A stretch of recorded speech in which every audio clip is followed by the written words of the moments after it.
Oke, pada malam hari ini kita akan membahas tentang modul 2, yaitu uji hipotesis.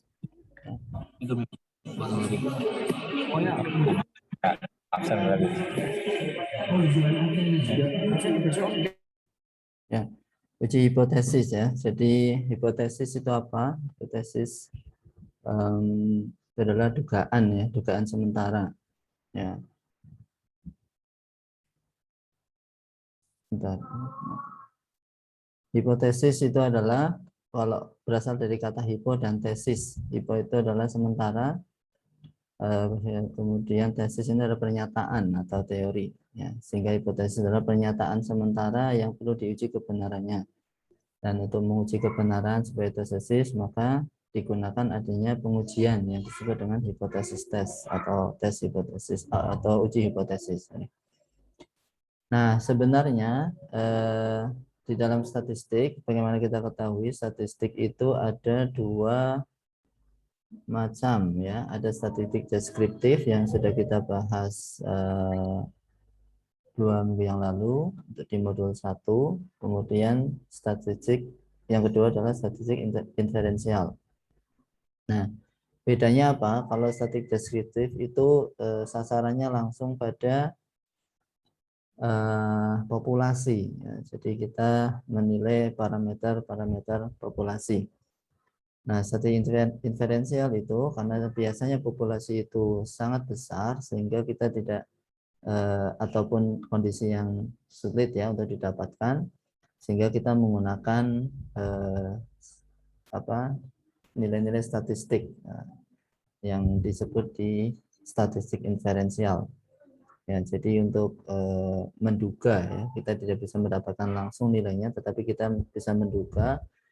Misalnya nilai rata-rata populasi itu kita duga dengan nilai rata-rata yang ada pada sampel. Ya, kemudian nilai varians yang ada pada populasi bisa kita dapatkan atau kita duga dengan menggunakan varians daripada sampel. Nah, karena yang kita bicarakan sampel, sementara sampel itu ada probabilitasnya, probabilitas kebenarannya, maka kemudian ini perlu diuji seberapa benar ya, seberapa tepat dugaan yang dipakai di sampel itu. Inilah yang dibahas di statistik inferensial. Nah, sebenarnya ada dua cara bagaimana kita melakukan dugaan terhadap parameter populasi. Yang pertama adalah dengan estimasi. Estimasi sendiri itu artinya pendugaan ya. Nah, dengan estimasi sebenarnya mau kita sudah kalian bahas, sudah dibahas ya di statistik, mata kuliah statistik dalam estimasi ini. Kita tidak masukkan di dalam praktikum, jadi biar lebih singkat. Estimasi ini kita tidak masukkan ke dalam praktikum. Nah, estimasi ini adalah salah satu cara untuk mengemukakan pernyataan induktif. Jadi ketika data sampel diketahui, maka kita bisa estimasi data yang tidak diketahui pada populasi atau parameter yang tidak diketahui pada populasi. Nah, cara yang kedua adalah dengan menggunakan uji hipotesis. Nah, uji hipotesis. Mereka dua-duanya, estimasi dan uji hipotesis ini sama-sama pendugaan, yaitu pendugaan terhadap parameter populasi. Nah, bedanya adalah kalau estimasi ini pendugaan kenyataan yang ada di tingkat, maksudnya secara langsung ya. Ada estimasi titik ya, kemudian ada estimasi area atau wilayah dan sebagainya. Nah, kemudian uji hipotesis. Uji hipotesis ini lebih ditujukan untuk membuat suatu pertimbangan tentang perbedaan antara nilai statistik pada sampel dengan nilai parameter populasi. Nah, jadi ini untuk membuat satu pertimbangan. Ya, makanya kemudian nanti ada hipotesis awal dan ada hipotesis nol, ya, hipotesis awal dengan hipotesis alternatif atau hipotesis 1. Nah, ini itu. Ya, jadi bedanya gitu ya, estimasi dengan hipotesis. Estimasi menduga keadaan populasi dengan memakai data di tingkat sampel. Kemudian pengujian hipotesis ini memeriksa apakah data yang ada di tingkat sampel itu mendukung atau berlawanan dengan dugaan peneliti. Nah, untuk melakukan uji hipotesis itu dibutuhkan perhitungan, ya, perhitungan atau pengujian. Ya. Dan di dalam pengujian itu kita bisa lakukan secara manual dengan menggunakan tabel yang umum dipakai. Pengujian ataupun tabelnya itu ada 4. Ada tabel Z untuk distribusi normal, kemudian tabel T itu untuk sampel yang kecil, kemudian tabel ini kalau baca ada yang baca C-square, ada yang baca K ya, K-square. Nah, kemudian ada tabel F. Jadi tabel itu ada 4 ya yang umumnya, Z, T, kemudian C-square dan F. Nah, pengujiannya ada uji Z, uji distribusi normal itu ada, misalnya kita menguji untuk rata-rata satu populasi, kemudian rata-rata 2 populasi, atau kita juga bisa menggunakan uji Z ini untuk menguji proporsi satu populasi dan proporsi 2 populasi. Kemudian uji T ini biasanya dipakai untuk menguji rata-rata satu populasi ataupun 2 populasi ataupun data yang berpasangan. Nah, bedanya ya, sebelum bedanya ya. Nah, ini yang lainnya ya, ini yang nanti akan dibahas setelahnya. Ada juga uji varian ya, uji varian satu populasi, uji varian 2 populasi. Oke, jadi beda uji T sama uji Z ini yang buat review lagi ya. Kapan kita menggunakan uji T dan kapan kita menggunakan uji Z. Uji T ini perbandingannya ya, dari sisi artinya apa, dasarnya apa dan seterusnya. T-test atau uji T ini mengacu pada jenis uji parametrik yang diterapkan untuk mengidentifikasi bagaimana cara 2 set data berbeda satu sama lain ketika varians tidak diberikan. Langsung saja digarisbawahi, varians tidak diberikan. Jadi kalau tidak diketahui nilai variansnya daripada populasi, maka kita menggunakan uji T. Ya, kemudian apabila kemudian yang kedua uji Z ya, uji Z. Uji Z menyerahkan tes hipotesis yang memastikan apakah rata-rata 2 set data itu berbeda atau sama ketika varians diberikan. Ya, jadi pada intinya adalah ketika kita membandingkan 2 buah data atau kita menguji satu data ya, ataupun membandingkan 2 buah data itu sama atau beda gitu. Nah, nanti ada two tail, ada satu arah, ada 2 arah. Nah, di sini di uji Z ini yang digarisbawahi adalah varians diberikan. Jadi kalau ada diketahui varian kalau varians ini berarti juga standar deviasi ya, karena standar deviasi itu adalah akar daripada varians. Kalau dia diketahui standar deviasi atau varians dari populasi, maka kita gunakan uji Z. Kalau tidak diketahui, kita gunakan uji T. Ataupun uji T ini juga digunakan kalau yang diketahui itu adalah standar deviasi atau varians dari sampel ya. Nah, kalau yang diketahui yang varians atau standar deviasi dari populasi, maka kita pakai uji Z. Dasarnya adalah ini distribusi T student, siswa T student, jadi tabel T ya. Kemudian kalau ini dasarnya adalah distribusi normal. Nah, distribusi itu juga macam-macam ya, ada log normal, ada ini ya, T student dan sebagainya. Ini mungkin nanti bisa direview kembali ya. Kita tidak terlalu mendalam tentang distribusi. Itu dibahas di awal, di bab-bab awal ya, ketika kuliah statistik. Ada binomial, ya, kemudian ada semacam lah. Kemudian ini tadi yang digarisbawahi ya, varian populasi. Varian dalam arti juga standar deviasi. Tidak diketahui, kemudian diketahui. Kemudian syarat yang lainnya, ukuran sampel. Kalau uji T ini adalah dipakai untuk ukuran sampel yang kecil. Kemudian uji Z ini adalah untuk ukuran sampel yang besar. Titik batasnya di mana? Pendapat yang banyak mengatakan titik batasnya ada di angka 30. Sebuah sampel itu dikatakan kecil kalau dia kurang dari 30. Kemudian kalau sampelnya sama dengan atau lebih dari 30, maka dia dikatakan bahwa sampelnya adalah besar. Artinya kalau diketahui data yang diberikan itu kurang dari 30, maka kalian pakai uji T. Kalau data yang diberikan itu lebih dari 30, maka kalian pakai uji Z. Begitu. Kemudian yang perlu diperhatikan berikutnya adalah tentang simbol ya antara populasi dengan sampel. Ini review kembali. Ukuran sampel dan ukuran populasi simbolnya ya, atau jumlah data ya, jumlah data. Kalau populasi itu N besar, sampel itu N kecil. Rata-rata kalau populasi itu mu ya, kalau sampel itu X bar ya, X bar simbolnya. Kemudian variance ini kalau populasi itu adalah sigma kuadrat, kalau sampel S kuadrat ya. Kemudian kalau standar deviasi ini sigma, kalau sampel itu S. Nah ini jangan sampai salah tulis ya. Jadi beda kalau misalnya menyebutkan standar deviasi untuk sampel ya simbolnya S.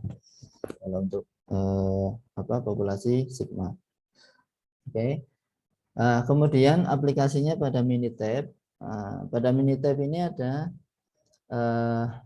uji statistik itu ada beberapa, ada ini ya, mulai dari kan kita sudah bahas ini display deskripsi statistik. Ini deskripsi statistik sudah selesai di modul 1. Kemudian kita ke bawahnya, mulai dari one sample Z ya, one sample Z. Ini adalah untuk menentukan rata-rata ya, jika standar deviasinya diketahui. Ya, jika standar deviasi diketahui, maka pakai one sample Z. Kemudian yang di bawahnya ada one sample T. Nah, kalau datanya kecil, maka pakai one sample T. Kemudian ada setelah uji hipotesis untuk data tunggal satu-satu ini, kemudian ada hipotesis untuk data ganda, ya, data ganda. Jadi ada two sample T. Kemudian ada pair T, ada T berpasangan, T berpasangan.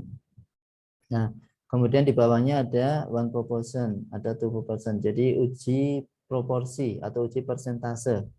Uji persentase untuk data tunggal dan uji persentase untuk data ganda. Kemudian variance juga seperti itu, uji variance untuk data tunggal dan uji variance untuk data ganda.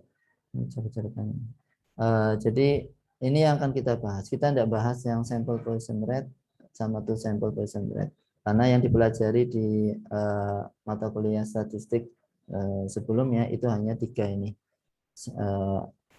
Uji rata-rata ya, mean, kemudian proporsi dan variance. Jadi kita ada 6 pokok bahasan paling enggak. Baik, oke. Kemudian kita mulai dari uji hipotesis untuk sampel tunggal atau one sample ya. Jadi one sample Z, one sample T, kemudian one proportion sama one variance. Nah, uji sampel tunggal. Ini kalau dulu yang ikut kuliah mata kuliah saya ini di minggu ke-9 ya materinya. Saya di sini mau ngambil contoh soalnya ya, yang akan kita bahas di Minitab. Nah, untuk mengingat kembali uji hipotesis ini ada 2 definisi ya, ada hipotesis nol dan hipotesis alternatif, atau hipotesis ada simbolnya H1 ataupun HA ya, A itu artinya alternatif, tidak masalah. Hipotesis nol ini adalah satu hipotesis yang menyatakan tidak ada perbedaan sesuatu kejadian antara kedua kelompok. Kemudian kalau hipotesis alternatif ini adalah menyatakan ada perbedaan. Jadi ini sudah standar. H0 itu adalah misalnya ya, mu 0 itu sama dengan mu 1. Nah, kemudian H1, H alternatifnya adalah mu 0 tidak sama dengan mu 1. Nah, yang perlu diperhatikan adalah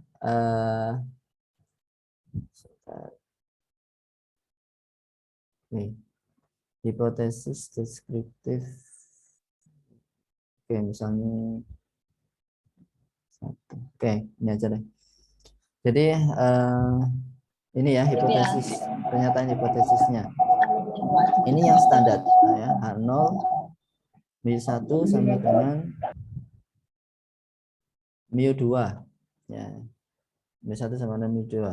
Artinya nilai rata-rata dari populasi itu sama nilai rata-rata sampel, maksudnya gitu. Jadi nilai rata-rata populasi 1 sama nilai rata-rata populasi 2. Kemudian kalau yang H1 ini adalah nilai rata-rata populasi 1 sama dengan nilai rata-rata populasi 2. Nah, ini kita dapatkan dari sampel nanti dengan pengujian sampel. Nah, kapan kita menggunakan tanda tidak sama dengan, kapan kita menggunakan tanda kurang dari ataupun lebih dari, itu adalah kaitannya dengan kaitannya dengan dua arah atau satu arah gitu ya. Ini saya tunjukkan dulu. Nah, dua ujung atau satu ujung, dua arah satu arah, dua ujung atau satu ujung.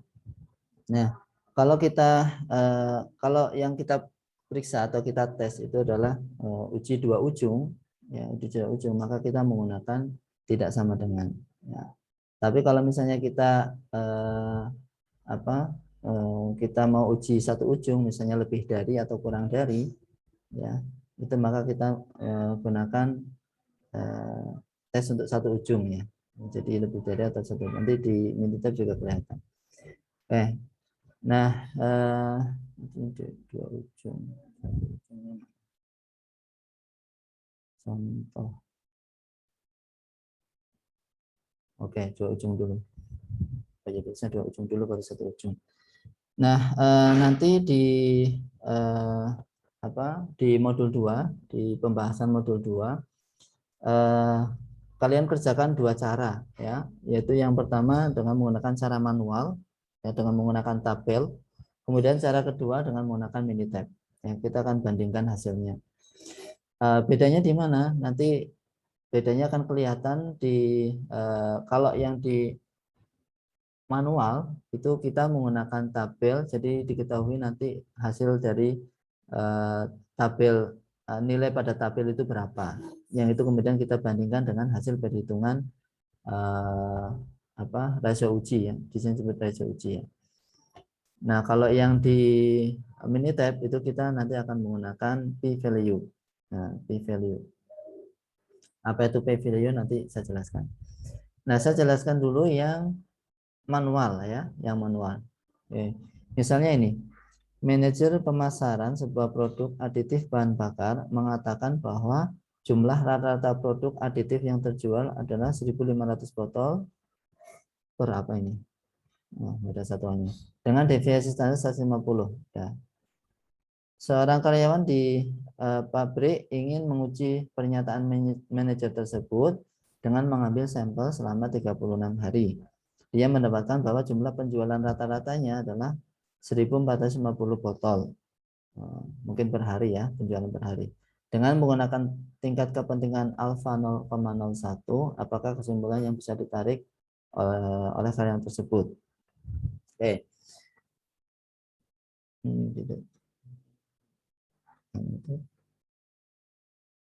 Oke, bisa dicoret-coret.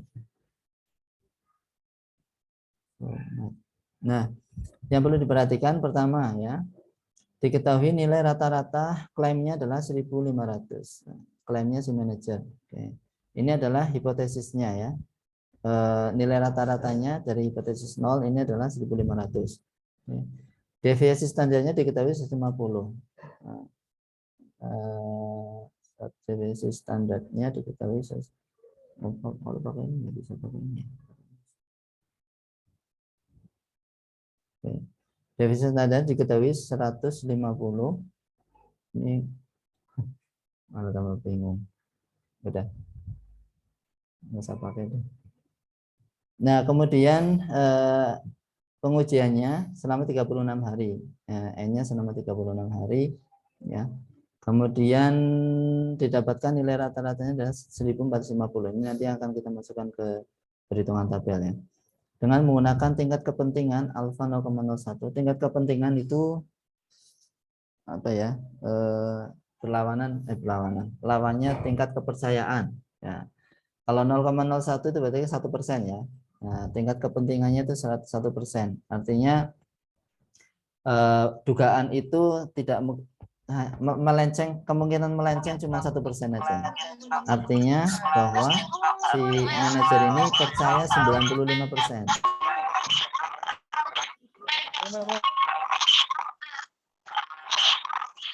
Jadi manajernya dengan tingkat kepercayaan 99%, sorry. 99%. Ini saya sendiri apa ya?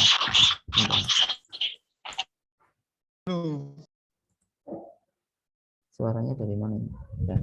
Dengar aja. Jadi gitu ya, tingkat kepentingan ini lawannya adalah tingkat kepercayaan. Alfa 0,01% artinya tingkat keyakinannya adalah 99%. Oke. Untuk urutan daripada pengerjaan ini secara manual itu sudah dipelajari ya di mata kelas statistik yang sudah kalian lewati ya. Jadi tinggal ngikutin aja. Nanti ini juga saya share. Kalau yang dulu-dulu pada hilang mungkin biar nggak susah nyarinya. Pernyataan hipotesisnya H0 mu-nya 1500, kemudian mu 1 ini ya 1500, kemudian ini karena satu data, jadi apa mu 1500 yang H1-nya mu tidak sama dengan 1500. Karena di sini kenapa pakai tidak sama dengan, karena di sini dia ingin membuktikan sama atau tidak gitu ya. Pembuktiannya bukan kalimatnya aja, bukan lebih baik atau lebih besar atau lebih kecil gitu ya. Nah, kalau kalimatnya apakah ini lebih baik dari yang, apakah rata-ratanya itu lebih baik daripada rata-rata yang diklaim ini, maka itu pernyataannya menjadi mu bisa lebih besar misalnya begitu. Jadi tergantung pada pernyataan pada soal untuk menentukan apakah ini tidak sama dengan ataukah lebih dari atau kurang dari. Tingkat kepentingannya 0,01. Penentuan distribusi pengujian sampelnya 36 ya, karena n lebih dari 30 maka digunakan distribusi Z. Lalu batas daerah penolakan. Nah, karena ini tadi tidak sama dengan, maka itu berarti dua ujung. Kalau misalnya dia lebih dari atau kurang dari, maka dia satu ujung.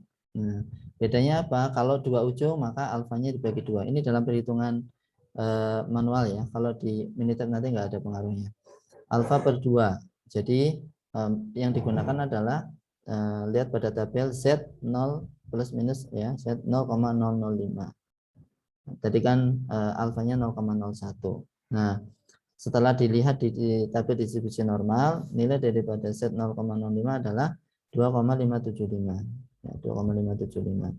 Sehingga kemudian kita bikin pernyataannya, tolak H0 dan terima H1 ya, jika rasio uji daripada Z itu kurang dari 2,575 atau lebih dari plus 2,575.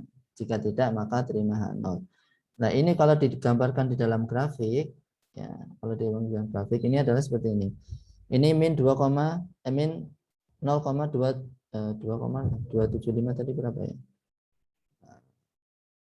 2,575, oke. Jadi ini di sini min 2,575, di sini plus 2,575. Nah, ini adalah daerah penerimaan ya. Jadi H0-nya diterima. H0-nya diterima kalau nilai daripada rasio uji itu di antara min 2,575 dan plus 2,575. Kalau kurang dari itu ditolak, kalau kurang dari min 2,575 ditolak, kalau lebih dari 2,575 juga ditolak. Jadi kemudian kita perlu menghitung rasio uji. Nah, di dalam manualnya ini nanti dibuka lagi ya, ada rumusnya gitu. Kemudian kita hitung rasio ujinya, ketemulah min 2,5. Nah, lalu pengambilan keputusannya karena RUZ berada di antara karena ini berada di tengah-tengahnya ya tadi, maka H0 diterima. Artinya klaim manajer pemasaran dapat diterima dengan rasio kesalahan 0,01.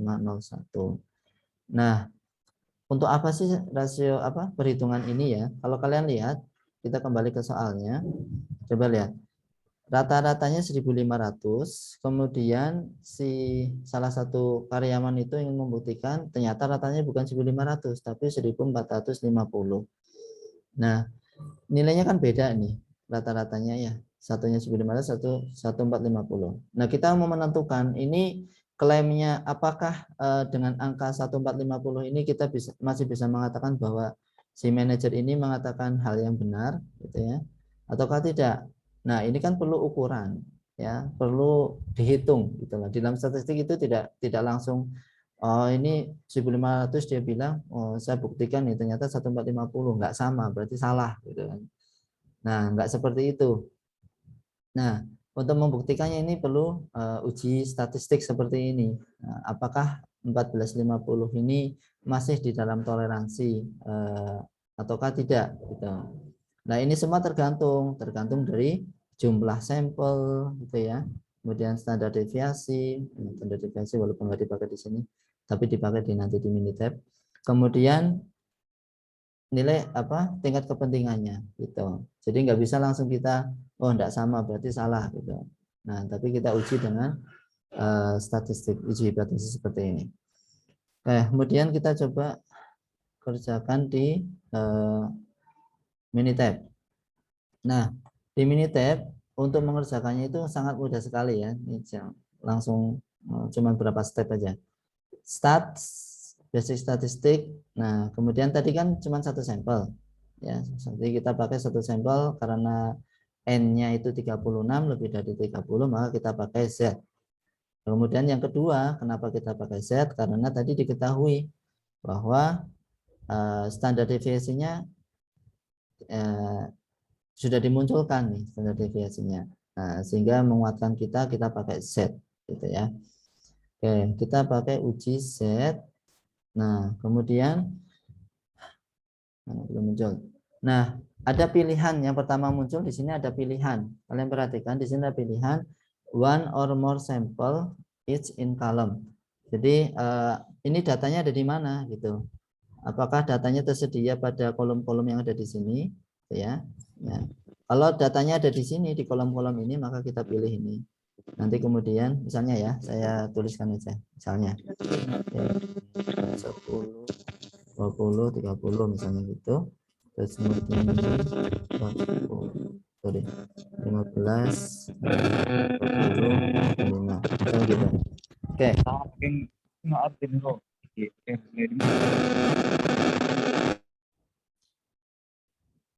Nah, balik ke sini, start basic statistik one sample set. Kalau kita pilih ini, nah, maka akan muncul datanya ada di mana? Ada di C1 ya atau di mana gitu. Karena ini kita one sample ya, tadi one sample jadi pilihannya cuma ada satu. Misalnya di C1 ya udah di C1 gitu datanya. Nah, berhubung kita itu tadi ada di soal datanya maka kita pakai summarize data. Artinya datanya sudah disimpulkan ya, datanya sudah ada kesimpulannya. Sampel size-nya berapa tadi? 36 ya. Sampel min-nya tadi berapa sampel min-nya? 1450 ya. Hasil pengujian sampel nilai rata-rata dari karyawannya tadi. Ya, kemudian apakah standar deviasinya diketahui? Iya, berapa tadi? Standar deviasinya 150 ya di soal. Nah, kemudian hipotesis min-nya ya, perform hypothesis test. Oke. Hipotesis min-nya tadi si pernyataannya manajer itu nilai rata-ratanya 1.500. Oke, jadi itu saja yang perlu diisi. Makanya saya katakan standar deviasi ini kalau di manual itu nggak dipakai ya, tapi dia dipakai di sini di Minitab. Kemudian kita klik option. Nah, di option ini akan muncul confidence level. Tadi di soal diketahui alfa, yaitu tingkat kepentingan, gitu ya, tingkat kepentingan. Kalau di Minitab ini yang muncul adalah confidence level, yaitu level tingkat kepercayaan. Gitu. Karena tingkat kepercayaan itu alfanya itu 0,01, berarti tingkat kepercayaannya itu adalah 99%. ya. Tingkat keyakinan 99%. Kalau misalnya alfanya 0,05 berarti confidence levelnya 95 kayak gitu ya. Nah, tadi di soal 99 0,01 jadi ini 99. Nah, kemudian ada yang kedua alternatif hipotesisnya, artinya H1-nya. Nah, H1-nya apakah min sama dengan tidak sama dengan min hipotesis, min yang tadi ini hipotesis min awal ya, tidak sama dengan ataukah kurang dari atau lebih dari gitu. Nah, karena tadi kita two tail atau dua ujung, nah, maka kita pilih yang tidak sama dengan ya, karena hanya untuk membuktikan sama atau tidak gitu. H0-nya adalah sama, H1-nya itu adalah tidak sama, maka tandanya tidak sama dengan. Sudah, setelah itu selesai. Sudah selesai, kemudian oke. Nah, maka akan muncul nilainya one sample Z, N-nya adalah 36, minnya hasil minnya sampel 1450. Ini standar error daripada min, nggak perlu dibahas ya. Ini apa namanya? Ya, kemungkinan penyimpangan daripada min ya, standar error 35. Kemudian ini confidence interval ya, 99 confidence interval untuk nilai rata-rata untuk mu-nya. Ini juga tidak perlu ya, 1385,6. Ini tidak perlu dibahas ya. Kemudian yang perlu adalah di sini set value. Nah, set value-nya min 2,00 dan p value. Set value ini kita coba lihat set value yang ada di soal manual tadi. Set value berapa? Set value-nya min 2,5. Min 2,5 ya. Beda titik. Min 2,5 kalau ini rasio uji ya. Nilai setnya iya betul 2,575 ya, 2,575. Sorry, nilai setnya 2,575. Ini distribusi normal. Oh benar sih, min 2,5. Sorry, ini di rasio uji ya, min 2,5. Saya lihat di sini min 2,5. Kalau yang hasilnya di sini min 2 set value. Ini ada beda, kadang beda kadang sama ya, tapi nanti dinyatakannya di situ set value-nya berbeda ya. Set value hasil dari Minitab dengan hasil dari perhitungan manual. Ini rasio uji ya. Kalau di sini rasio uji ya, rasio uji. Kalau yang di apa namanya di Minitab itu set value.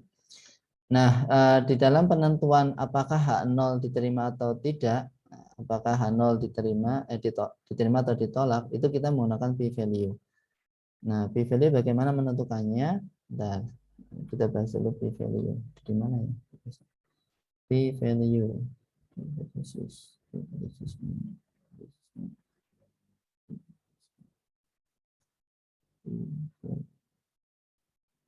Saya lupa nggak ditempatkan khusus, jadi harus nyari dulu.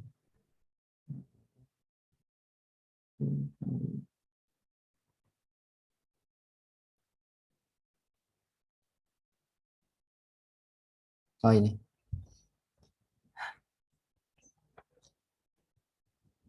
Nilai P adalah sebuah nilai yang menunjukkan tingkat kepentingan yang teramati. Nah, kalau alfa tadi tingkat kepentingan yang ditentukan ya, tingkat kepentingan yang ditentukan oleh si apa namanya yang kalau di soal tadi manajernya ya.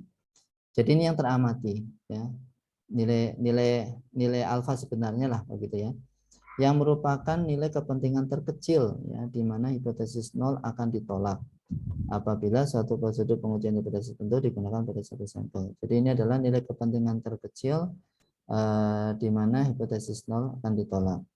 Yang perlu diperhatikan ini saja, nilai P ya, apabila dia kurang dari atau sama dengan alfa, maka H0 ditolak. Ya, apabila nilai P itu lebih dari alfa, maka H0 diterima. Ya. Jadi kalau ini kan bandingannya nilai kepercayaan, nilai apa tadi, tingkat kepentingan ya, alfa. Jadi kalau misalnya alfanya 0,01 kan berarti kalau 100% ya hanya satu yang salah ya. Nah, hanya satu yang salah. Nah, kemudian dihitung ketemulah nilai yang menunjukkan tingkat kepentingan yang teramati. Yang diamati ternyata nilai P-nya yang diamati itu lebih dari alfa ya, diamati. Maka dia H0-nya diterima. Kalau kurang dari maka H0-nya ditolak. Nah, kita lihat hasil daripada Minitab menunjukkan p-value-nya 0,046. Kita bandingkan dengan alfa. Alfa tadi 0,01, maka dia lebih besar daripada alfa. Ya, jadi nilai kepentingan yang teramati lebih besar. Maka kemudian ketentuannya kalau dia lebih besar daripada nilai alfa, maka H0 diterima. Artinya nilai rata-ratanya sama. Ya. H0-nya diterima. Jadi yang perlu diperhatikan di dalam Minitab ini, kita menggunakan dasar untuk menentukan apakah H0 diterima atau ditolak. Ya. Itu dengan menggunakan p-value. Ya, kalau H0 diterima itu berarti nilai rata-ratanya sama. Ya. Mu sama dengan 1500. Ya. Baik itu untuk uji sampel Z. Sebentar ya.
Oke. Sorry ada sedikit gangguan. Baik, kita lanjutkan untuk yang N kurang dari 30. Nah, ini untuk uji dengan menggunakan one sample T ya, one sample T. Oke. Ini contoh soalnya, sebuah grosir menerima kiriman kaleng sereal dari sebuah supplier. Menurut informasi yang diterima dari pihak supplier, berat kaleng rata-rata adalah 16 gram. Ya. Jadi nilai rata-ratanya yang dihipotesiskan adalah 16 gram. 16. Pihak grosir tidak serta-merta percaya, lalu kemudian menguji 10 sampel kaleng sereal secara acak sebelum menerima kiriman barang dalam mobil box pengangkutnya. Berikut data hasil 10 pengamatannya. Bila digunakan tingkat kepentingan 5%, lakukan analisa dan menguji apakah hasil pengujian berat kaleng sereal tersebut sama dengan keterangan pihak supplier.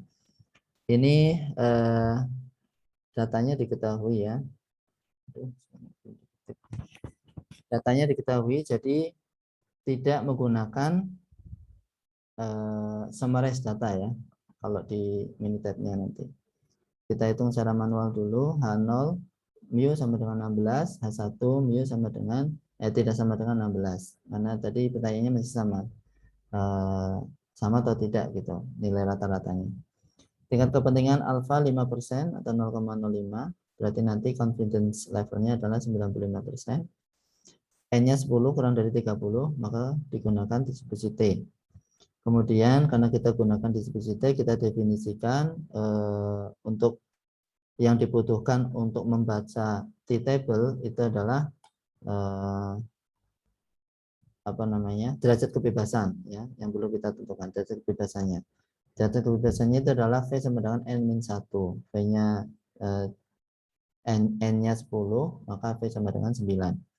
Sehingga kemudian kalau kita lihat untuk di tabel T-nya, kalau kalian nanti periksa di tabel T, akan ketemu dengan alfa 0,025 karena menggunakan alfa berdua. Kenapa alfa berdua? Karena dua ujung 2,262. Kemudian kita nyatakan pernyataan aturan keputusannya jika T hitung sama lebih daripada T tabel, maka H0 ditolak. Artinya nilai rata-rata yang dilakukan berbeda dengan nilai rata-rata pengukuran sampel. Nah, kita buktikan dulu ya. Ini harus ngetik dulu nih. Bentar.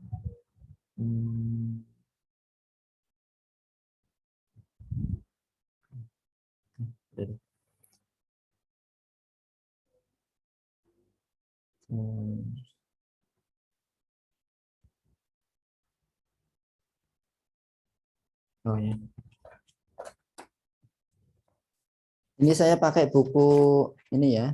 Kalian lihat nggak? Pakai buku prinsip statistik Harinaldi ya. Jadi semua contoh soal ada di situ. Nanti kalau ini bukunya murah, kalau kalian beli yang bacakan itu cuma 30.000. Di Shopee banyak daripada tidak punya buku statistik. Bukan saya promosi bacakan enggak ya, tapi memanfaatkan momen aja. 9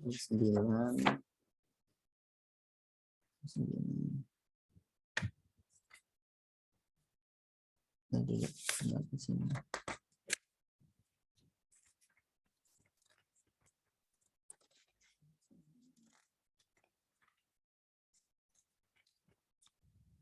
Oh,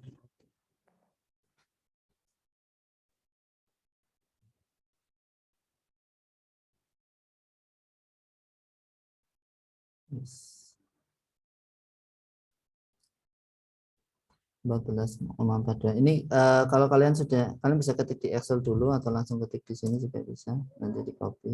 14,2 ini saya tutup dulu deh. 17,23 lalu 15,84 15,84 14,46 16,78 16,02 16,44 15,69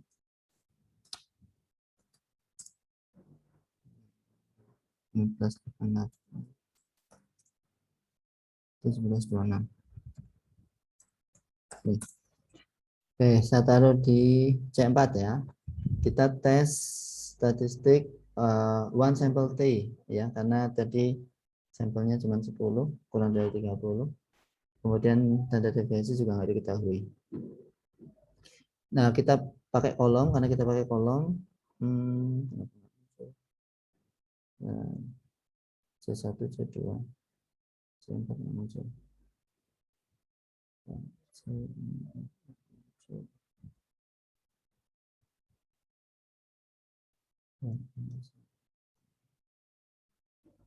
Sudah pindah dulu.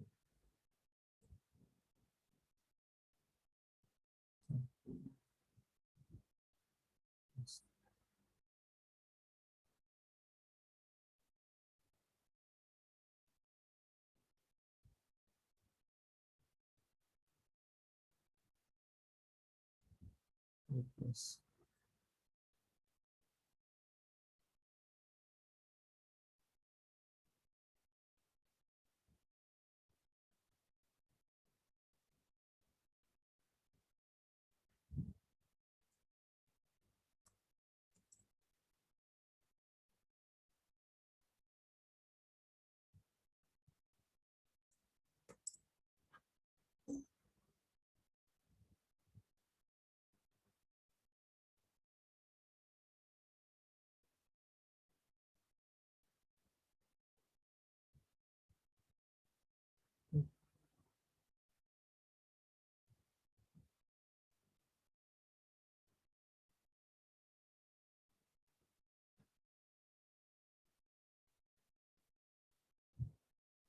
Nah, coba lagi.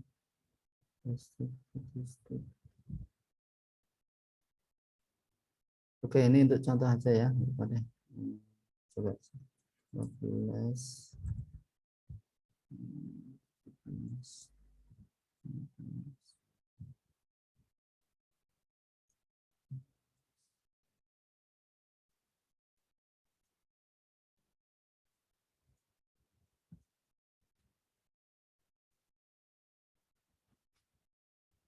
Ini salah, salah penentuan.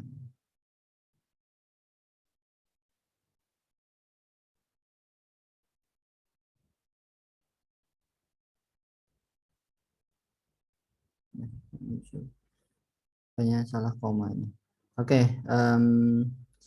misalnya ini ya, ini nggak sama tapi nanti coba saya berbagi lagi. Jadi seperti tadi, karena ini kita datanya disediakan, maka kita pilih datanya ada C5 misalnya. Kemudian kita perform hypothesis test dengan hipotesis min tadi 16 ya, 16 gram. Dan optionnya confidence levelnya 95 karena alfanya 0,05. Lalu kemudian atom hipotesisnya yang pakai tidak sama dengan. Oke. Kemudian kalau mau pakai, kita gambarkan grafnya misalnya. Kita pakai box plot. Oke.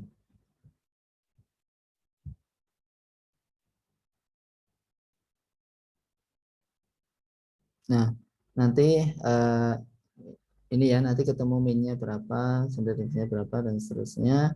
Yang perlu kita lihat adalah p-value.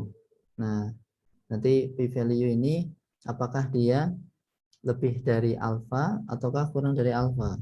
Tuh, alfanya jadi 0,05, berarti dia lebih dari. Artinya kalau lebih dari seperti ketentuan tadi di p-value, kalau lebih dari atau apa lebih dari sama dengan itu berarti dia diterima ya. Nah, tadi p-value.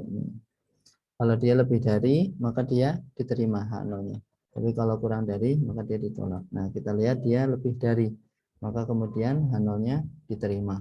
Artinya bahwa mu-nya masih dalam taraf 16, masih dianggap 16. Nah, kalian bertanyakan di sini ada t-value. Ini kalau angkanya tadi persis sama ya, nanti akan menghasilkan angka yang sama juga di nilai t-nya ya.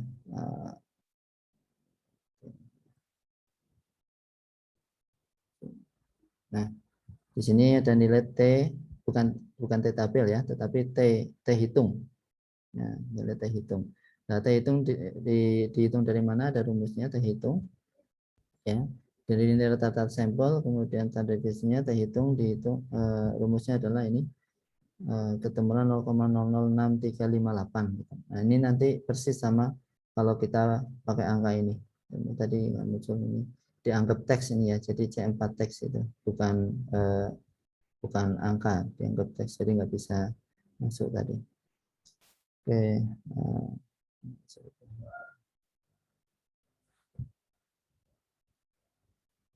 Itu untuk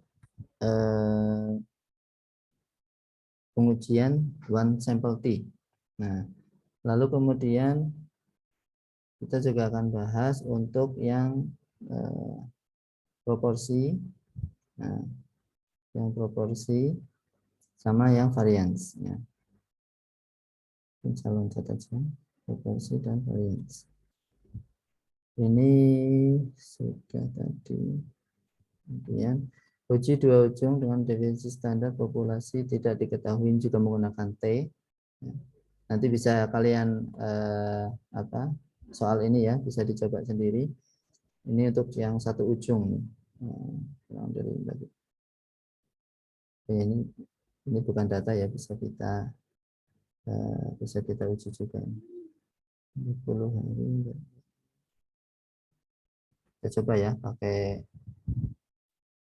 ini, pakai apa? Pakai Minitab. Summaries data. Sampel size-nya berapa tadi? Sampel size-nya 40 hari. Kemudian rata-rata sampelnya 4460, 4500 dan dari sudah 50. 4460.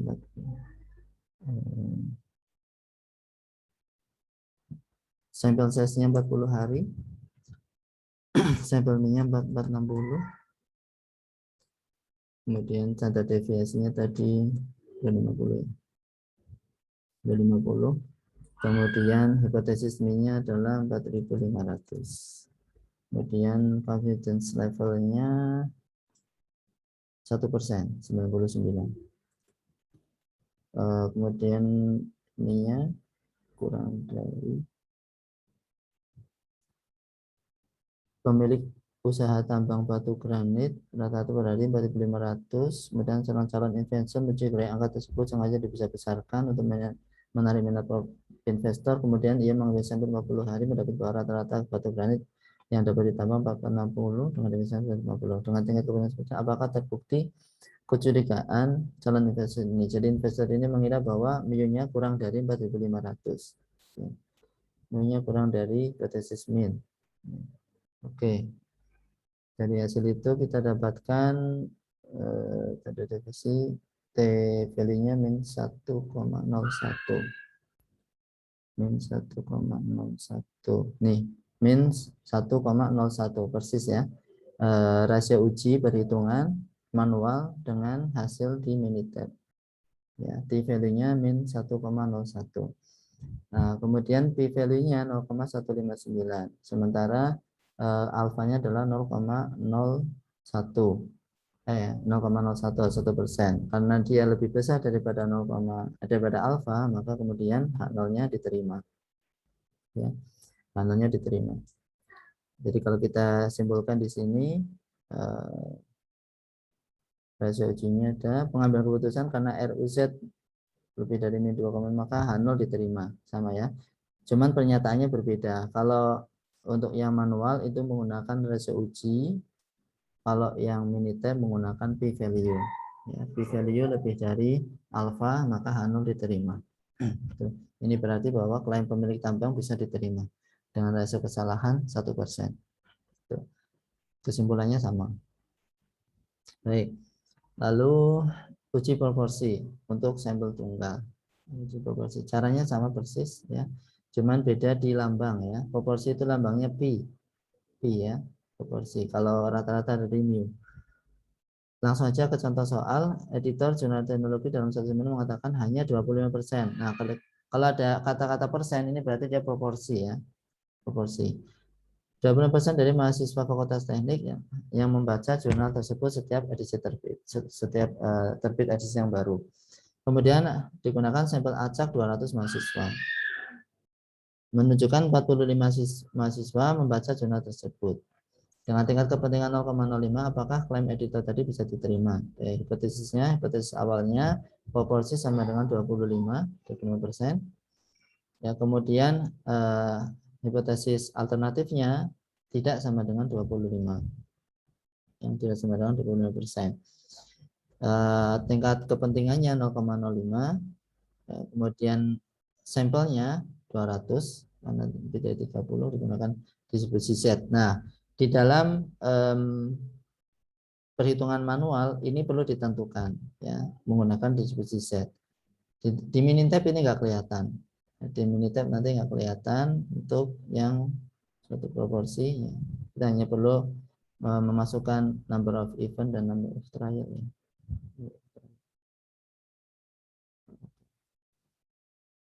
Nah, oke. Kemudian batas dari penolakan uji dua ujung. Nah, dengan alfa 0,05 karena uji dua ujung dibagi 2. 0,02 lihat di tabel ketemu 1,96. Kemudian tentukan keputusannya tolak H0 dan terima H1. Ini penyataannya mesti begitu ya, tolak H0 dan H1 jika RUZ kurang dari min 1,96 atau RUZ lebih dari plus 1,96. Jika tidak memang terima H0. Sebenarnya bisa juga dibuat terima H0 dan tolak H1 jika RUZ antara min 19 RUZ ya lebih dari min 1,96 kurang dari 1,96 yang nilai tengahnya lah. Tapi umumnya ditulis kayak gini sih kalau di bukunya Harinaldi, jadi saya ngikutin aja. tapi pada intinya sama.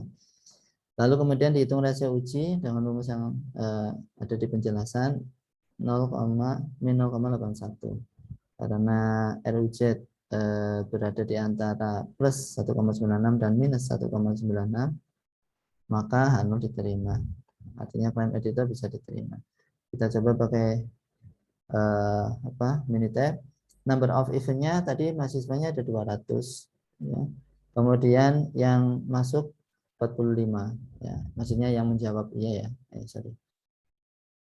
Nih, satu sampel acak 200 mahasiswa menunjukkan 45 mahasiswa membaca jurnal tersebut.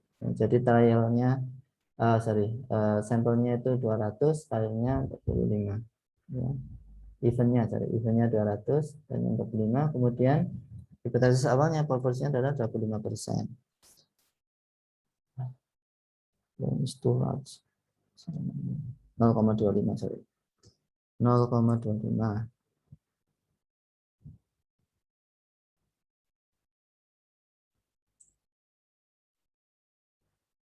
Kemudian confidence levelnya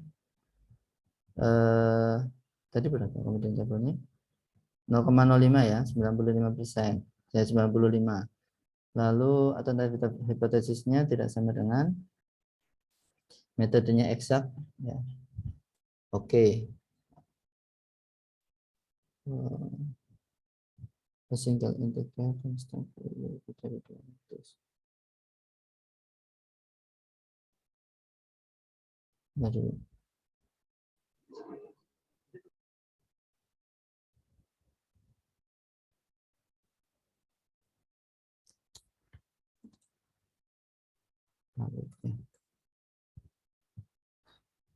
Kebalik sorry. Event kemudian diketahui ketemu P value-nya 0,417 karena dia lebih dari alfa maka diterima ya. Sama nggak sama yang ini tadi klaimnya? H0 diterima ya, sama. Ya bedanya cuma itu aja ya. Kalau ini pakai rasio uji dan dites dengan menggunakan tabel set. Kalau yang Minitab hanya menggunakan P value. Oke. Tadi saya salah masukin ya. Number of eventnya 45 trial itu percobaannya ya, percobaannya 200. Oke. Ini tadi salah nih.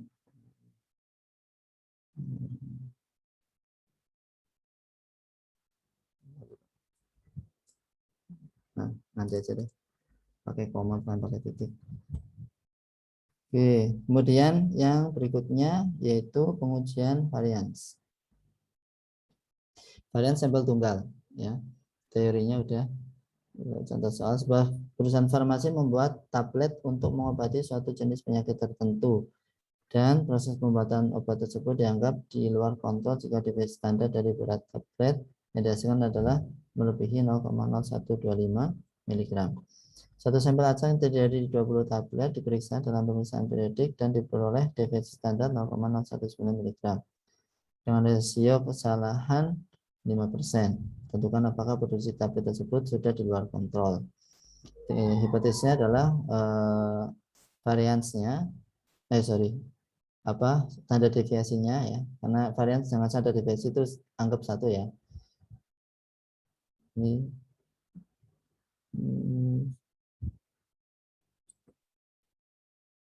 standar ya, deviasi standar yang diketahui ya, deviasi standar 0,0125 dan sampel acaknya 20 tablet ya, diketahui uji variance digunakan di uji kuadrat dengan derajat kebebasan 20 1 itu 19. Batas dari penolakan dengan menggunakan C kuadrat. Ini kalau uji varians yang digunakan C kuadrat ya. Jadi kalau misalnya pengujian rata-rata, kalau pengujian rata-rata itu menggunakan Z atau T ya. Z atau T, Z kalau sampel lebih dari 30, T kalau sampel kurang dari 30. Kemudian yang proporsi tadi pakai uji apa? Yang proporsi pakai uji Z juga ya. Oke, kalau varian saya pakai uji C kuadrat. 30,1 aturan keputusan tolak H0 tambah H1 jika RU rasio uji daripada sampel ini 30 lebih dari 30,1. Jika tidak maka terima H0. Kemudian rasio ujinya dihitung ketemulah 43,9 karena dia lebih dari 30,1 maka H0 ditolak. Oke. Kita coba pakai Minitab. One variance. Sudah yang diketahui apa tadi? Standar deviasi ya. Jadi bisa sampel variance ataupun standar deviasi. Karena tadi di soal itu adalah standar deviasi, kita pakai standar deviasi. Sampel size-nya berapa sampel size-nya tadi? Sampel size 20. Standar deviasinya 0,019 ya. Jadi ini standar deviasi dari sampelnya ya, bukan. Ini standar deviasi dari populasi soalnya ini adalah 0,0125 ya. Sampel size-nya 20, standar deviasi sampel itu apa bisa 0,019 0,019 hipotesis dari standar deviasi 0,0125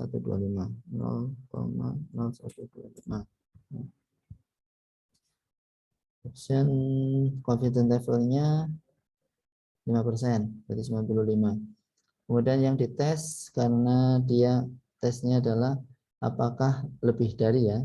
Nah, tentukan apakah posisi tersebut sudah di luar kontrol. Apakah di luar kontrol artinya standar deviasinya itu melebihi yang ditentukan 0,0125. Nah, kalau kita lihat kan 0,019 sudah kurang dari ya, gitu ya. Jadi sudah kelihatan.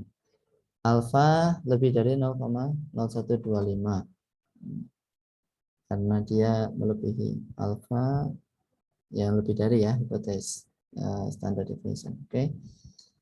Lalu kita dapatkan, nah ini untuk variance ini ada dua isu, ada apa metode Bonnet sama metode Lively ya. Jadi tidak perlu terlalu diperhatikan, nggak apa-apa. C-square-nya statistik tes 43,90 sama enggak? 43,90 sama ya rasio uji. Oke.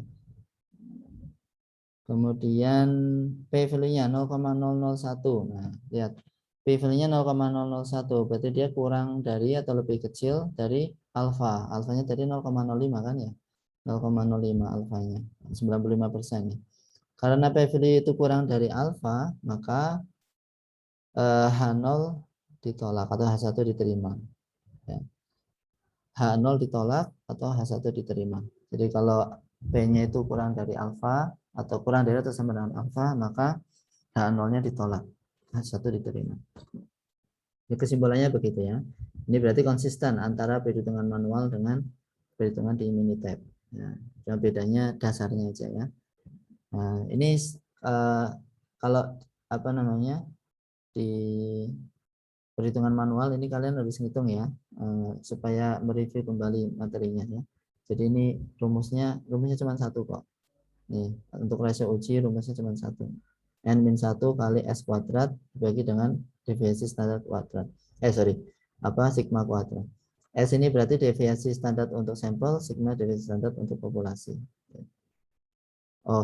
S kuadrat ya, variance sampel, variance populasi. Nah, tapi kalau diketahui standar deviasinya tinggal dikuadratkan aja ya, kuadratkan. Nah, itu yang berkaitan dengan one sampel ya, untuk nilai rata-rata, kemudian proporsi dan variance. Oke. Kemudian kita masuk ke yang uji sampel ganda. Sampel ganda.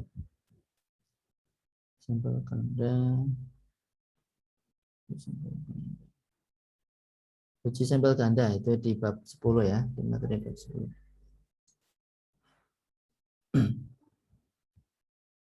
Tujuan daripada uji hipotesis sampel ganda adalah uji terhadap dua sampel dari dua populasi untuk mengetahui atau membuktikan apakah parameter yang diamati dari dua populasi itu sama atau beda.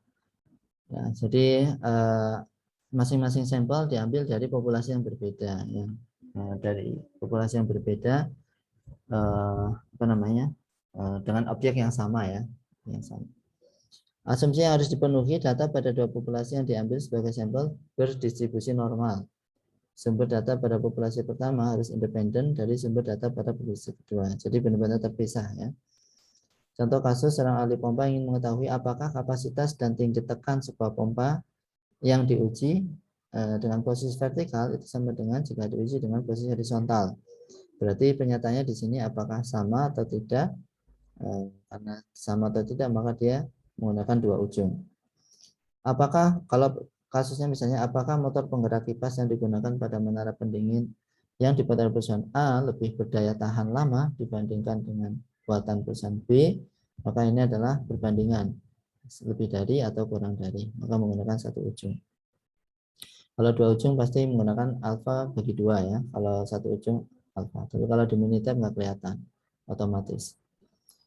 Pengujian hipotesis sampel ganda bukan untuk mengestimasi nilai-nilai mutlak dari parameter yang ditinjau, melainkan untuk mengetahui nilai-nilai relatif dari parameter tersebut. Jadi kita dengan menggunakan sampel itu kita tidak bisa mengatakan bahwa nilai nilai parameter yang kita temukan, ya, dengan menggunakan statistik sampel itu mutlak benar gitu. Makanya tadi ada kemungkinan kesalahan, ada confidence level atau tingkat kepentingan gitu. Karena nggak mungkin mutlak 100%. Jadi ini hanyalah nilai-nilai yang sebenarnya adalah relatif. Seperti halnya satu sampel tadi ada 3 macam yang kita bahas, ada mean, variance, proporsi, dan variance. Nah, di dalam uji dua sampel ini ada tabel yang baru, yaitu tabel F atau distribusi F. Ada distribusi F. Ini distribusi F. Langsung aja pada contohnya, ya. Ini untuk yang nilai rata-rata.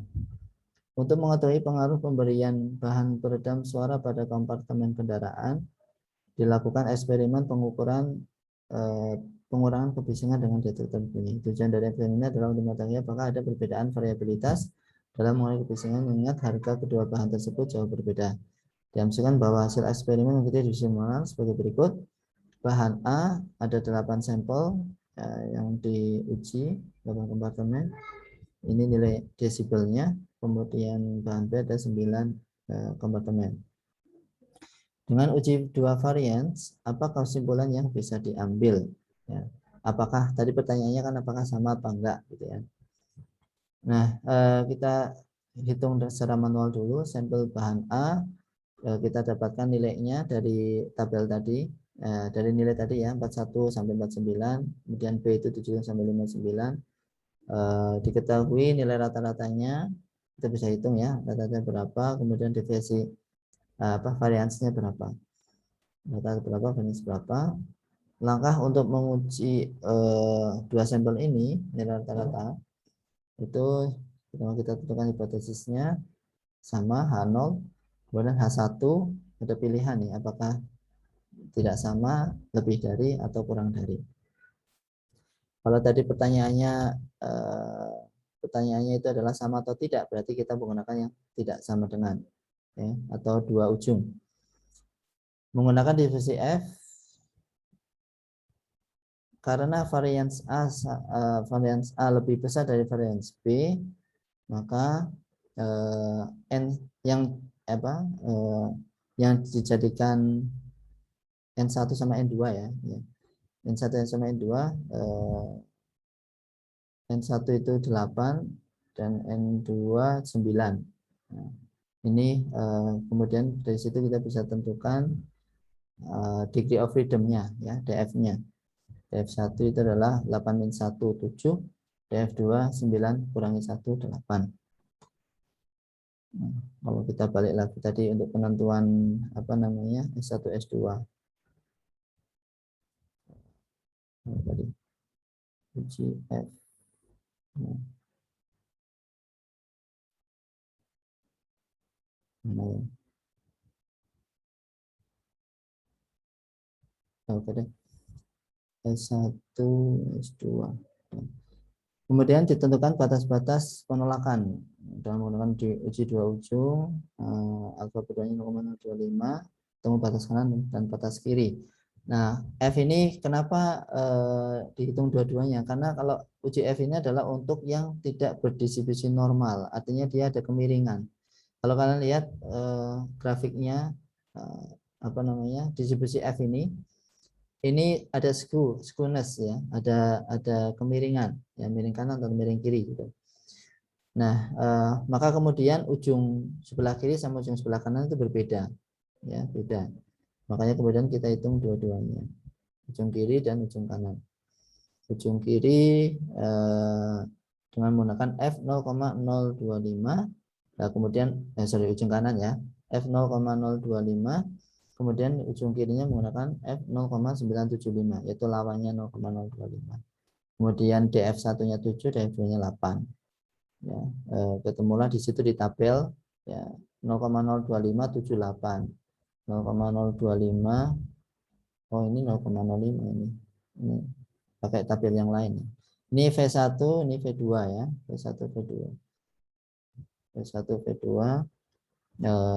DF1, DF2 maksudnya ya. Oke.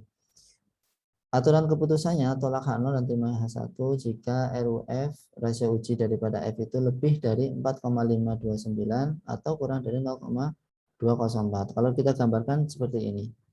Ya, jadi F-nya daerah penolakannya itu adalah kalau karena dia dua ujung, maka ujung kiri dan ujung kanannya yang ditolaknya. Daerah penerimaannya di 0,025 ada di sini. Itu di pada batas ini 4,53 atau 4,529 ya dibulatkan.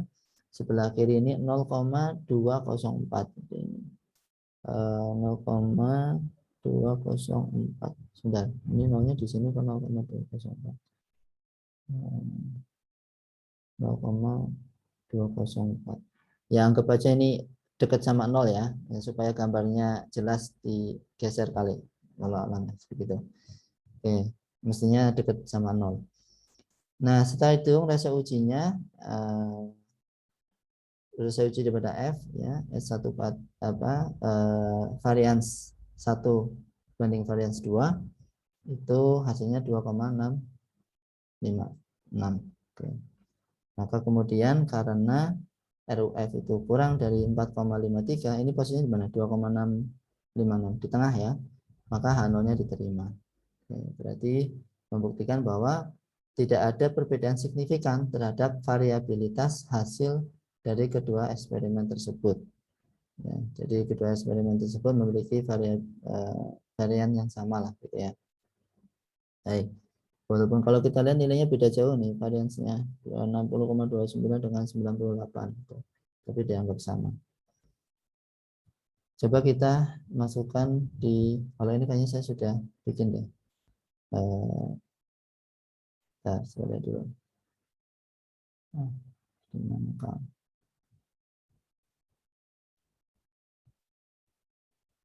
Ya, untuk tingkat kebisingan. Ya, tingkat kebisingan sudah ada nih, 41, ada 8 sama 9. Oke. Tes untuk dua varians ini. Kalau sudah nilainya dimasukkan ya untuk kebisingan A, kebisingan B itu. Nah, seperti tadi basis statistik apa yang kita uji tadi apa? Rata-rata ya sih. Itu sampel tadi uji apa sih, uji variance ya. Uji variance. Oh iya. Kita mulai dari uji variance atau uji itu ya, variance ya, variance mean percentage. Oke, berarti ini contoh untuk uji variance ya, betul. Jadi kita bahas variance. Uji variance, basis statistik variance, two variance ya, karena ada dua variance yang kita bandingkan. Two variance, kemudian ditanya sampelnya ada di mana. Oke, sampelnya ada di C1 sampai C2. Sorry, bukan di satu kolom, tapi ada di 2 kolom. C1, kemudian sampel 2 di C2 ya, kebisingan P. Kemudian option rasionya. Nah, ini yang perlu diperhatikan. Rasio kalau di sini dituliskan nih, varians 1 sama dengan varians 2. Nah, kalau kita pindah varians 2 ke sebelah kiri menjadi varians 1 dibagi varians 2 sama dengan 1. Ya kan ya? Jadi ini kita pindah ke sebelah kiri, varians 1 dibagi varians 2 atau sigma 1 kuadrat dibagi sigma 2 kuadrat sama dengan 1. Tanya kalau di Minitab dilambangkan begitu. Sampel standar standar deviation 1 dibanding standar deviation 2 atau varian 1 dibanding varian 2. Karena ini varian ya. Varian 1 dibanding varian 2 ya. Berapa nilainya?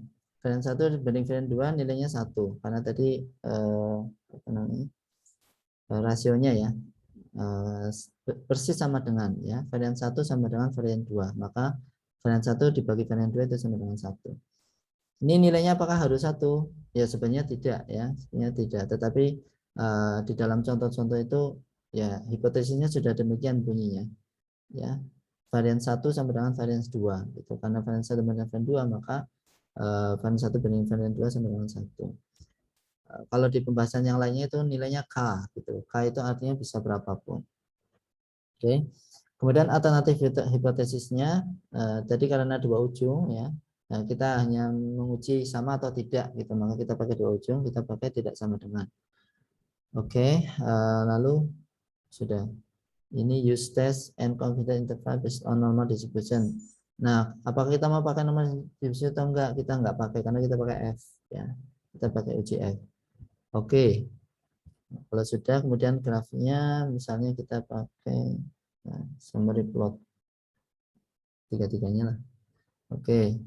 Kemudian resultnya yang mau dimunculkan apa aja, metode statistik conditional test. Semuanya aja dimunculkan. Nah, kemudian kita dapatkan ini kebetulan saya sudah mengerjakan sama lah.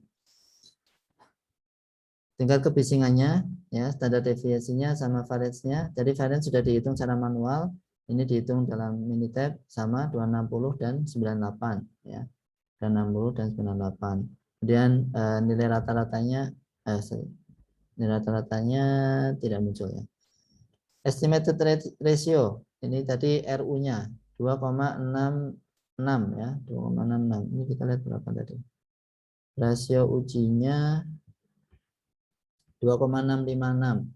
2,656. 656 sama persis ya rasio ujinya antara di perhitungan dengan di Minitab. Lalu yang perlu kita beri ini ada nih Bonnet sama Levin ini metodenya aja ya, metode yang digunakan untuk menilai dua sampel varians. Udah jam 9 ya.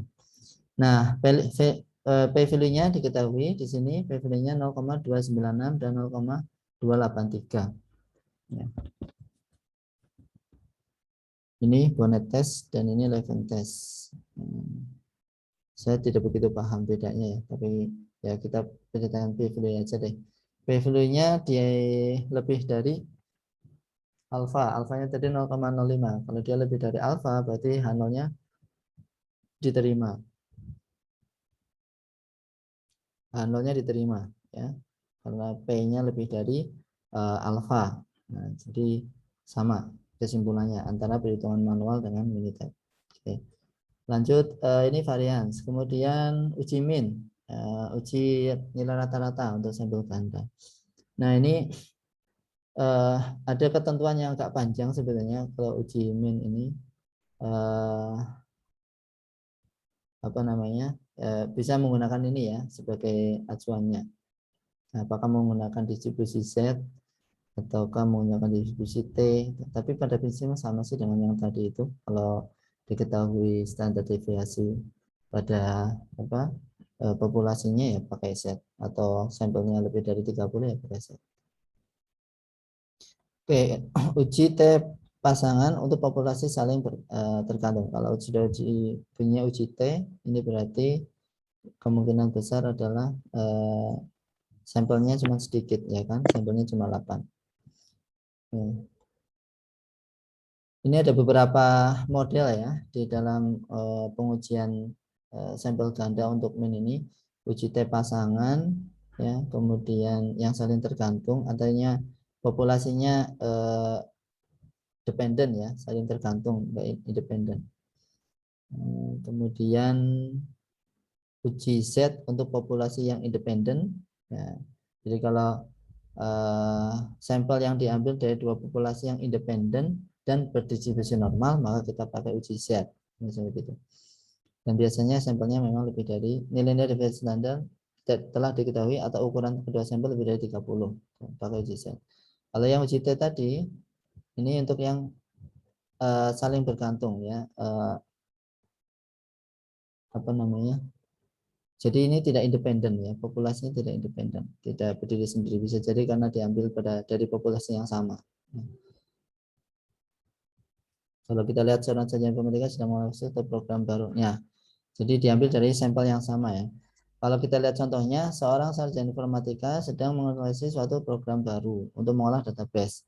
Jika dengan program yang baru ini terdapat penghematan waktu yang berarti dia akan merekomendasi kepada perusahaan untuk menggunakan program yang baru. Kemudian dia menguji sampel dari 8 orang. 8 orang ini dites untuk menggunakan software yang baru dan software yang lama. Tuh. Artinya bahwa yang diuji itu orangnya sama, ya. Karena orangnya sama, maka yang digunakan adalah uji T, di mana populasinya saling tergantung. Tadi kan ada di depan yang varians itu ada syarat. Kalau apa populasinya itu benar-benar independen. Nah, kalau sudah benar-benar independen itu menggunakan uji Z ya, independen benar. Jadi kalau kita lihat contohnya yang independen ini, misalnya ya, sebuah perusahaan telekomunikasi bergerak yang bergerak di bidang telekomunikasi ya, memutuskan untuk memasang sistem antena jenis baru di stasiun relaynya. Dua jenis sistem antena dari dua pemasok. Nah, ini kan sudah beda tuh. Objeknya sudah beda. Ya, jadi antenanya dari dua pemasok. Betul-betul berbeda ya. Suatu sampel acak 35 sistem antenanya dari pemasok pertama dan 32 sistem antenanya dari pemasok kedua. Rata-rata waktu kegagalan sistem antena pertama 2800 hari, nah, artinya 2800 hari kemudian baru rusak gitu ya. Kemudian antena kedua 2750 hari. Informasi dari satu sumber industri independen yang layak dipercaya mengidentifikasi bahwa deviasi standar populasi untuk sistem pertama 200 jam, untuk sistem kedua 180 jam. Ini berarti diketahui deviasi standar dari populasi. Kalau diketahui standar dari populasi menandakan bahwa ini menggunakan uji Z. Ya, karena diketahui. Lagian juga N-nya di atas 30 ya. 32 sama 35 gitu. Ini yang bikin soal juga sudah mikir ya, supaya nggak membingungkan yang mengerjakan. Ini dari buku harian. Semua contoh soal ini ada di buku harian tadi ya, kecuali mungkin yang satu tadi N kurang dari 30. Oke, kemudian kita uji ini karena kalian sudah mengerjakan di kuliah ya, tinggal ini aja, tinggal di review. Kemudian kita pakai Minitab-nya.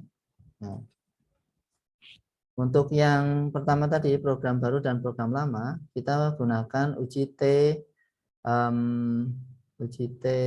ganda ya, ya, sampel T, to sampel T ya. Ini yang untuk mengerjakan software tadi, perbandingan menggunakan program baru dan program lama. Oke, to sampel T, datanya diketahui di sini ya. Jadi sampel 1 itu yang program baru, sampel 2 yang program lama. Lalu option perbedaan min-nya tidak diketahui ya. sampel 1 min sama sampel. Jadi diketahui nggak perbedaan minnya? Jadi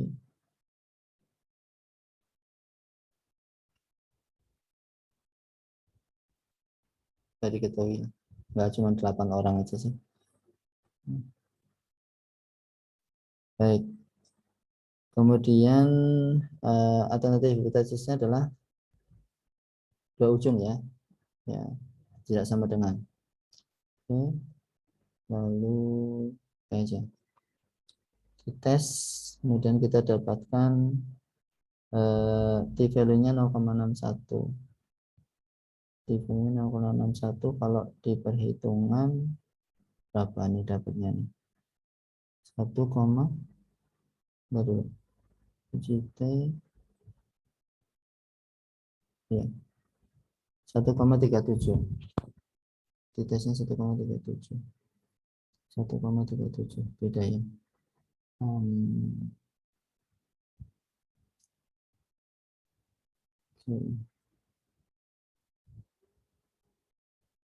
Coba lagi. Oh, sorry.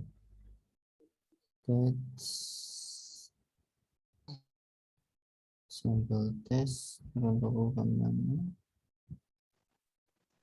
Option hipotesis sama.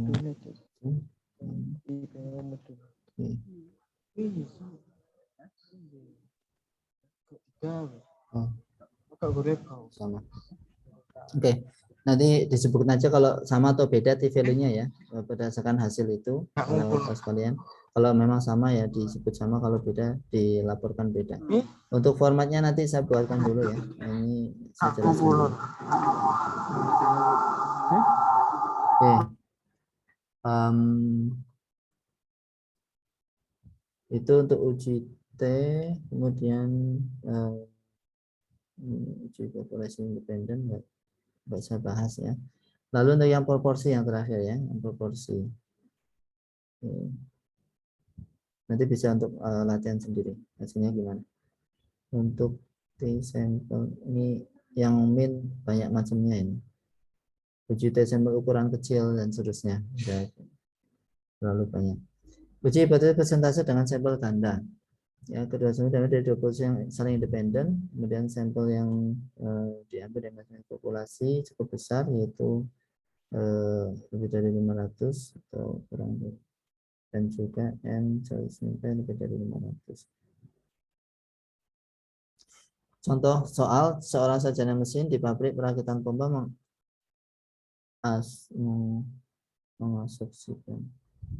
mengasumsikan bahwa baut buatan dalam negeri sama kuatnya dengan buatan luar negeri. Satu sampel acak dari 36 baut buatan dalam negeri menunjukkan hanya 12 saja yang memenuhi kekuatan yang disyaratkan, yaitu P1 kalau di persentase 12/36, 33%. Sedangkan dari baut dari 50 baut buatan luar negeri terdapat 18 baut yang memenuhi persyaratan, P2-nya 36%. Tentukan validitas asumsi sarjana mesin tersebut dengan tingkat kepentingan 0,05. Ya, proporsi lambangnya P1 sama P2 itu hipotesis awalnya, kemudian hipotesis alternatifnya P1 tidak sama dengan P2. Kemudian kalau untuk proporsi dua sampel digunakan di hipotesis Z. Ya, batas-batas daerah penolakannya diketahui ini karena dua ujung maka menggunakan alfa per 2. Ketemulah Z 0,025 itu 1,96 plus minus. Aturan keputusan tolak H0 dan terima H1 jika rasio ujinya antara kurang dari min 1,96 dan lebih dari atau lebih dari 1,96. Rasio ujinya min 0,29. Setelah dihitung ya dengan menggunakan rumus rasio uji Z untuk sampel dua sampel proporsi. Lalu kemudian didapatkan karena itu tadi nilai rasio ujinya dalam min 0,29, berarti dia berada di antara min 1,96 dan 1,96, maka kemudian hasilnya adalah H0-nya diterima ya, H0-nya diterima. Kalau kita lihat di Minitab. Nah, kita coba kerjakan di Minitab dulu ya. Saya kayaknya belum mengerjakan deh. Oh iya, baru ingat, sorry. Nanti balik ke sini lagi ya. Bentar. Modul 2. Tadi berapa ini? Untuk proporsi dulu kita selesaikan. Proporsi.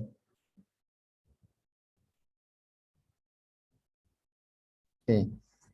33%, 0,033 berarti. Start basis statistik to proportion.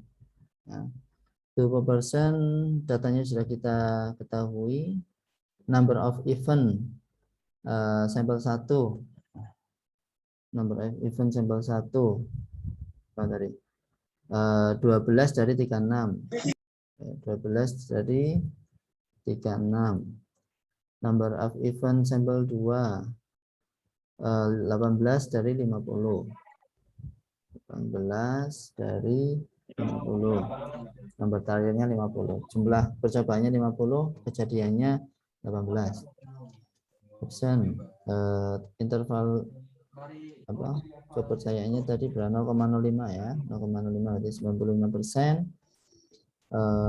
Hipotesis diferensinya 0, yang nggak beda ya, karena sama tadi kan. Hipotesis awalnya antara proporsi 1 dengan proporsi 2 sama, berarti kan 0 ya, 0. Sampel 1 proporsi dikurangi sampel 2 proporsi sama dengan 0. Alternatif hipotesisnya tadi, karena yang diuji itu adalah sama atau tidak ya, kualitasnya sama atau tidak, maka menggunakan dua arah. Kita pakai tidak sama dengan test method, estimate the proportion separately, atau use the full estimate of the proportion. Kita coba yang estimate the proportion separately. Proporsinya benar-benar terpisah. Oke. Dari situ didapatkan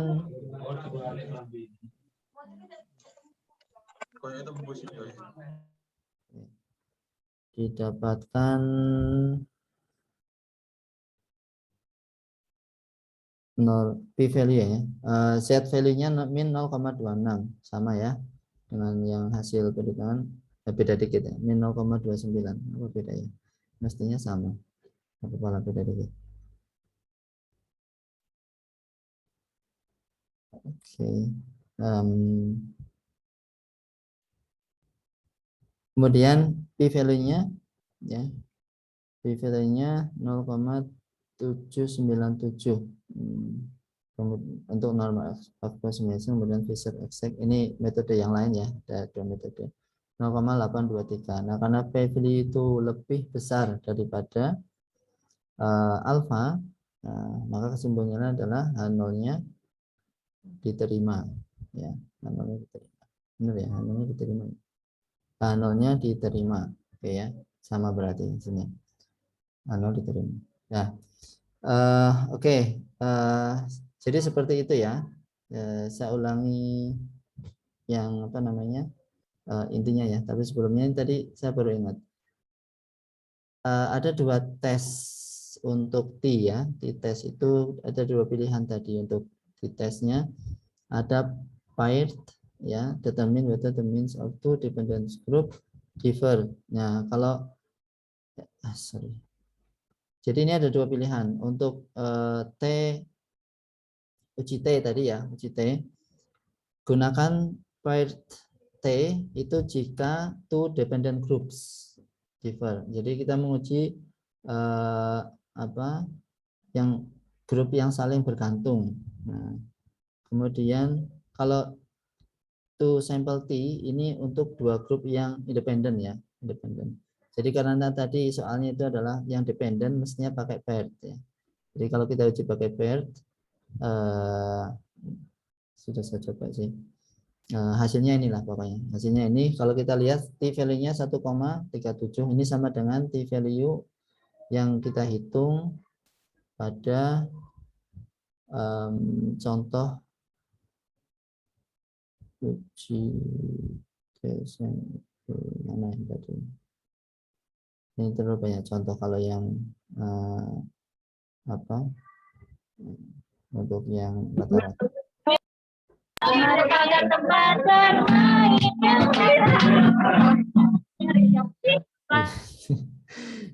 Mas Jun. Ini di kafe sambil joget-joget ya. Ada aja. Mungkin ya, Pak. Iya, nggak apa-apa lah. Santai aja. CT dua ujung tadi mana sih yang sampel apa program itu? Nah, ini ya. Nah, ini T-nya kan tadi berapa? 1,37 gitu ya, 1,37.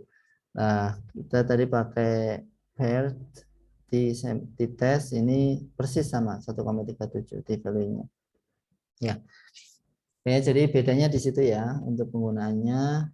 Kalau dependent pakai pairs, kalau independent pakai T apa yang ini yang itu sampel T. Oke. Baik, saya rasa itu ya. Saya review sebentar biar lebih mudah. Di dalam Minitab ini yang kita bahas, hanya pada uji hipotesis untuk sampel tunggal, nilai rata-rata, proporsi dan variance. Kemudian sampel ganda juga seperti itu untuk yang nilai rata-rata, proporsi dan variance. Jadi cuman ini aja ya.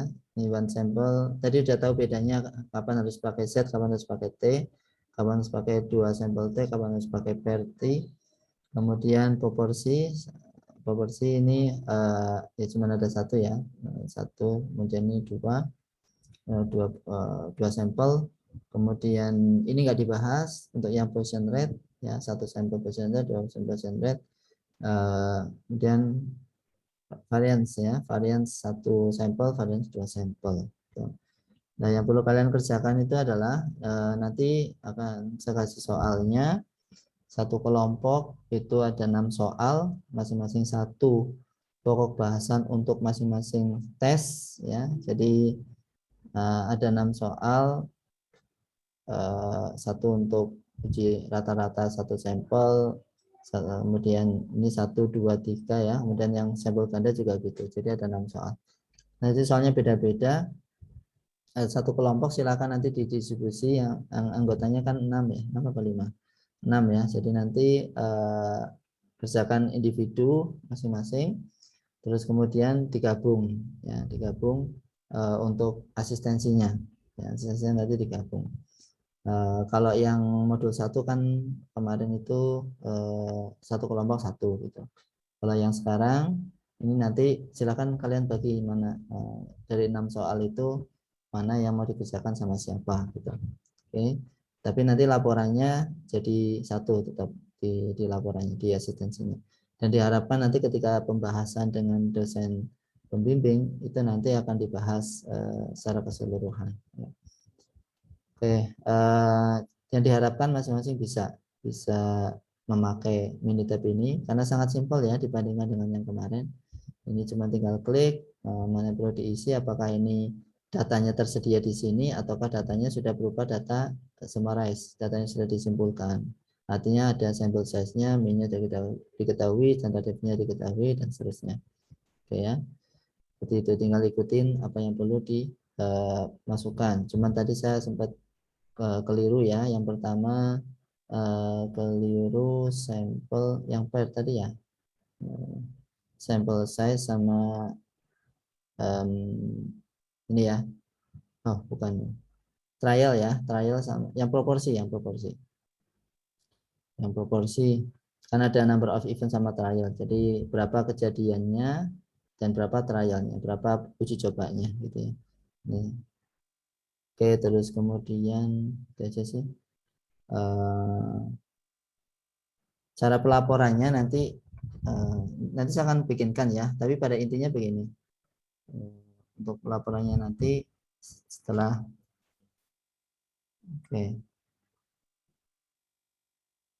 jadi ditulis dulu soalnya, kemudian dikerjakan secara manual, kemudian hasilnya ya cuma ekspor aja seperti pada modul 1 ya. Jadi diekspor hasilnya, ya ini tinggal diekspor send to Word ya. Ditentukan dulu kursornya yang di Word ini tepat ada di mana. Yes, ya, jadi ada contoh soalnya, terus kemudian dikerjakan sistem manualnya. Untuk pengerjaan sistem manualnya silakan nanti dibuka kembali penjelasan yang sudah kalian pelajari di mata kuliah, tapi ini nanti akan saya share juga. Yang ada di slide saya ini adalah yang ada di bukunya Harinaldi, jadi silakan diikuti.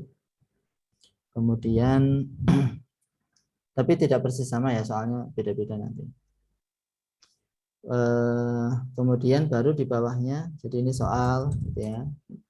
Kemudian ini perhitungan manual ya, dengan menggunakan tabel ya. Kemudian nanti perhitungan dengan Minitab ya. Oke, jadi nanti di yang dari Minitab ini misalnya ini ya, ini semua ini nanti send-to-Word, ini juga send-to-Word ya. Kemudian ini send-to-Word.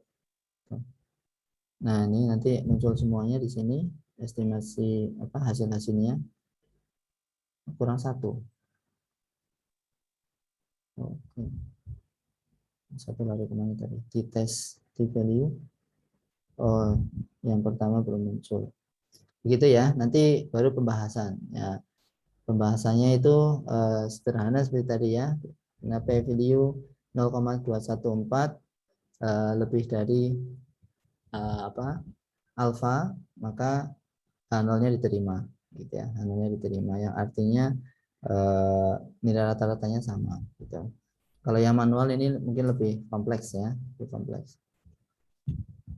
Oke, tapi kan harus bisa, kalian juga bisa baca ini ya, nilai rata-ratanya itu 2, tanda kutipnya 4 dan seterusnya. Oke.